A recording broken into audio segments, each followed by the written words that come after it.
Sa amin dati, nung nag-work ako sa marketing, once client ko na na-approve sa isang bank, pinaloan ko na din sa ibang bank.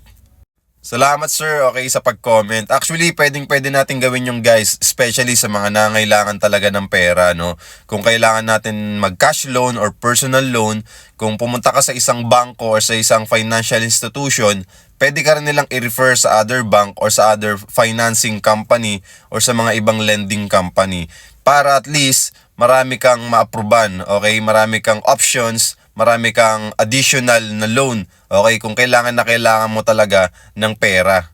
Ganyan din ginawa ko last time, okay? Merong Metrobank group na credit card, okay?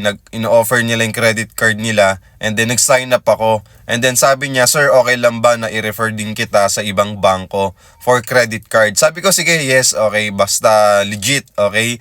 So, yun, meron na sa aking tumawag na East West, okay, aside from Metrobank, meron na rin from BPI, okay? Kahit wala akong account doon, ino-offeran nila ako ng credit card. As long as aware tayo na yung information natin, isi-share din nila sa ibang bangko or sa ibang seller or marketer or agent.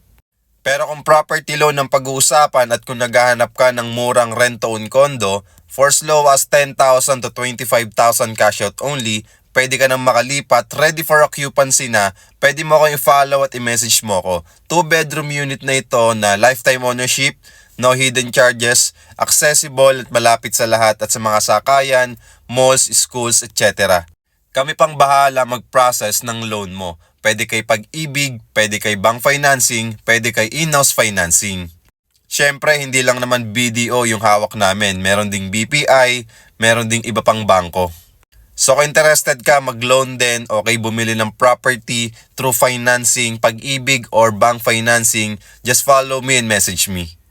At wag mo na rin kalimutan mag-heart.